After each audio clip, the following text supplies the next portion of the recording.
My name is Marvelous Akwamada. Join us every Wednesday at 6:30 p.m. right here on Afia Television to explore stories of these powerful women in the business world across the country.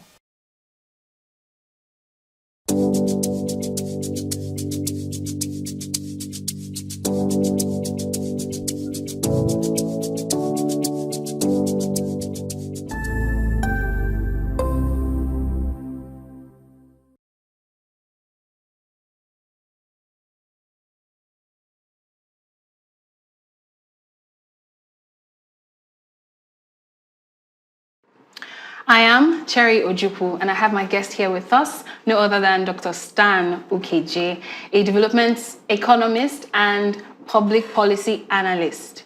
So at this hour, we will be analyzing the shifting landscape of Enugu Southeast debts. Enugu is borrowing heavily with expansion, while Imo aggressively pays down billions. So the fiscal numbers are finally public. But knowing what we know isn't the same as borrowing or knowing what it bought.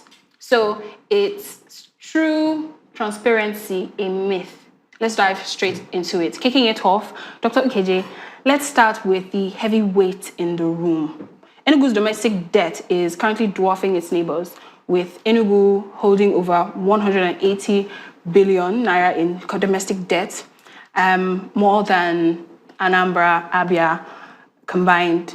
So Governor Peter Mbah's target of a $30 billion economy realistic enough to justify the massive borrowing? Good morning. Good morning, sir. Yeah. Well, we're supposed to run a participatory system of government. Yes.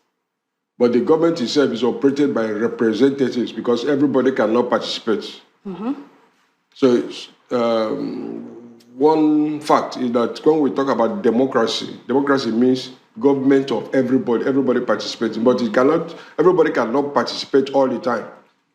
We participate at the elections by electing representatives. Now, those representatives ought to conduct affairs in to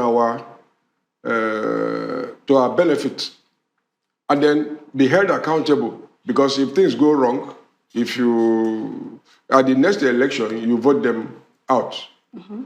But as you can see, the public have been fenced out.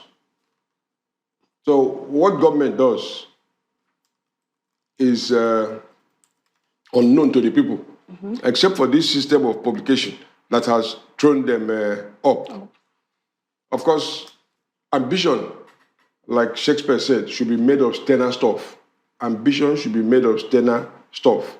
If a state says it is at this point and it wants to move at another point, number one is to ascertain that you are at the point you are claiming to be. Have you done an economic census? Much of what we find as statistics in Nigeria are estimates based on previous estimates. Mm. But the proper thing is to do a proper census, economic census, so that from there you can be doing estimation. But after a while, you do another census. Census is not only about population, it should also be about economic factors. Now, if you say you want to go from A to Z, you want to be Alpha and Omega, what does it take? Do you have the ladder to climb it? So when ambition is made of stuff that is not STEM, it can become misleading. Mm-hmm. Yeah. So much of these loans are not cross-checked, because to take a loan in Nigeria today, you need authorization by the State House of Assembly. And okay. Sorry, sir, about that. So due to unforeseen circumstances, we will be going on a very short break. Do stay with us.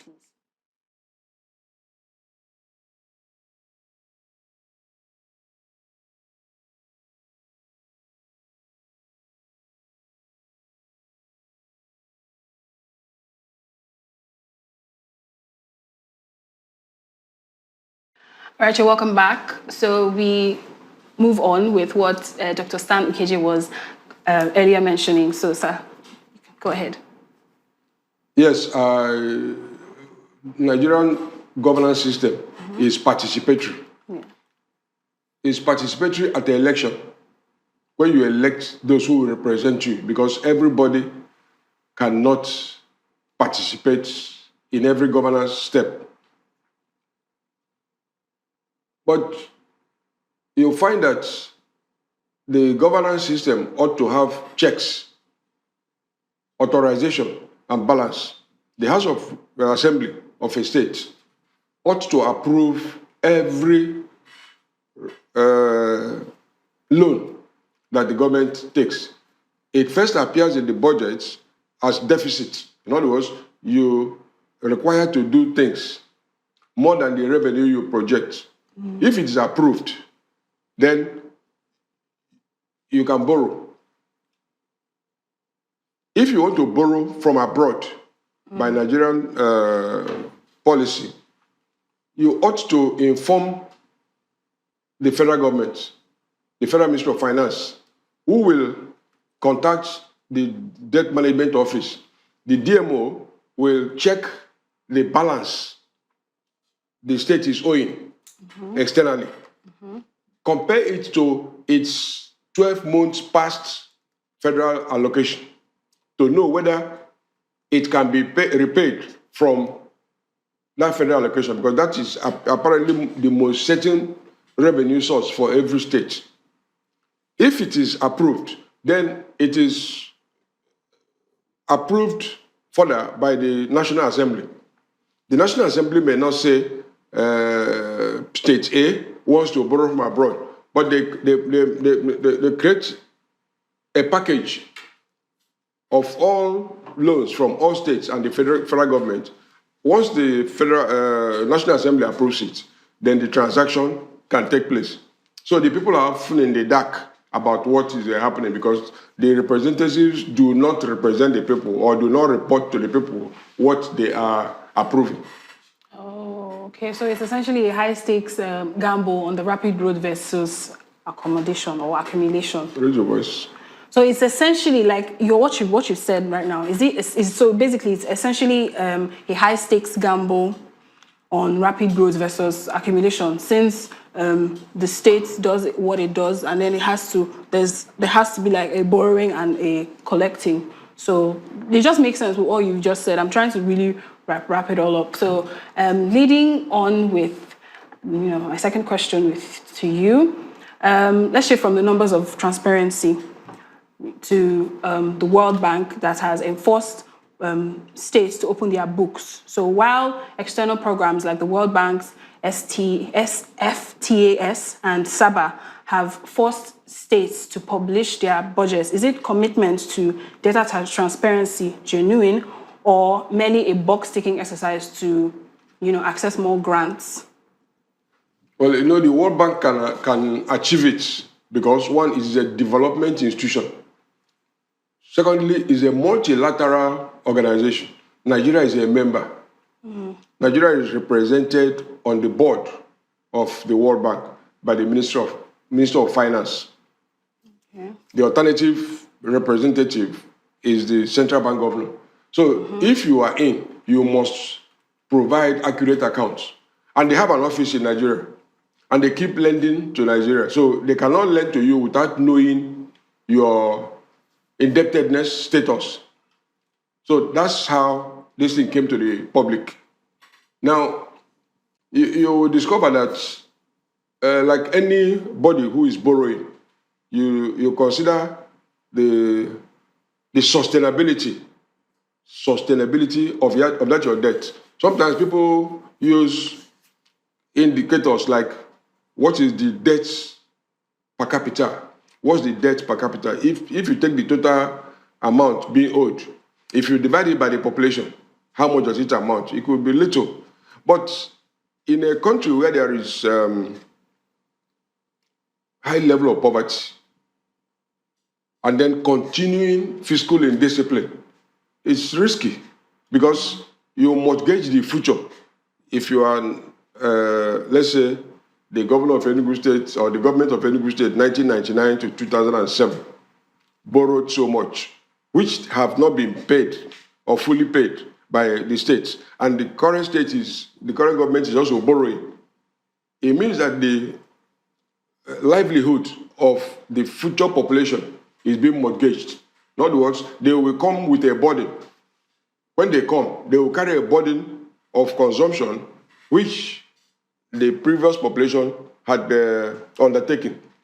And what still, if there is nothing to show for it, it becomes a double tragedy. Oh, which basically with all this, it just reminds us that, transparency on paper does not always equal transparency in practice. Okay. So on the exact opposite of that spectrum with Enugu, we have Ebonyi, which maintains the region's lowest debt profile at just 15.8 billion naira while sustaining infrastructure growth. Now, what specific fiscal lessons should the rest of the Southeast learn from Ebonyi's ultra-conservative model? Like I said in the past, ambition should be made of standard stuff. If you are making progress, or if you want to make progress, they say make haste slowly. Make haste slowly. Some of the transactions that the states are undertaking are actually extravagant. They may appear good when you print them on posters, but they are not realizable. Take, for instance, moving from fiscal teaching to online teaching. That is like moving from Earth to the moon for us, because how many people have access to digital facilities like computers? And if people are poor, they live in homes, or most people live in are poor. They live in poor homes. If you take them to a school where they are taught online, when they go home, what happens? They have no access. So you may mean well, but it will not work out well. Okay, that is basically very clear proof that, concept, you don't necessarily need to break the bank to build the state, right? So then there's Imo State, which recently took a very different route by clearing massive chunks of its loan. So Imo State recently made recently made headlines by paying off a staggering 42.4 billion naira in domestic debt in 1 year. So does this aggressive repayment strategy risk starving immediate developmental projects of much needed capital? You see, you may pay off one thing and then borrow again. In the accounting, it is called teaming and lending. You borrow to pay somebody. You are still where you are. Actually, if there is fiscal discipline,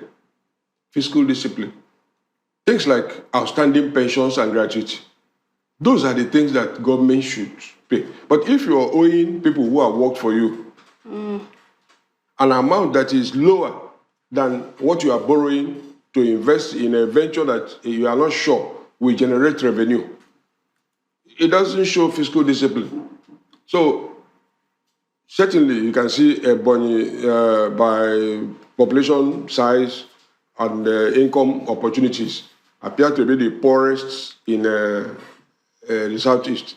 Well, look at Anambra State, which, well, if we take ordinary observation, it should be very rich, both at the personal level and at the group level.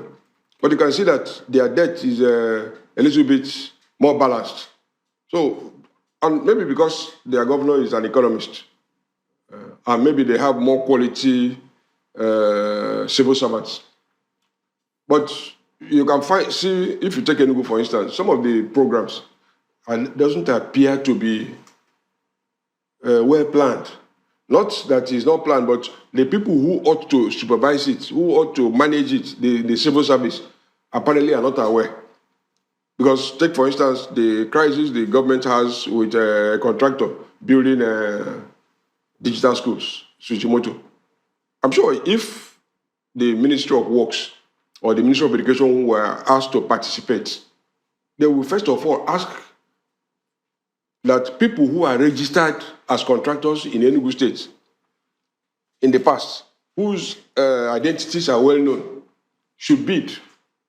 And if you want people who are not registered to bid, you publicize it in a national newspaper or international magazines, asking people to apply, telling them what they will do. But if you do it person to person, only when when things fall apart and the center cannot hold, there is no center. So these imaginations are the source of these debts. Unfortunately, in spite of the rules by which I've described how debt should be incurred, sometimes both at the national level and at the state level, chief executives behave as sole executive. Somebody is president, he calls somebody, they discuss, he gives him a contract. After he has awarded the contract, he now asks the ministry to ratify it for payment. And that's what is happening. You find people painting the road, building the road. Nobody had worked on it. It's after they have started that you see a signboard saying supervised by the Ministry of Infrastructure. But the people in the ministry are not aware. The board is there, they just go there, they don't know the people, and they are careful not to annoy the people so that their boss is not annoyed. So that's why I'm saying that in the future, the people who will be born 20 years from now, or who will be 20, wow.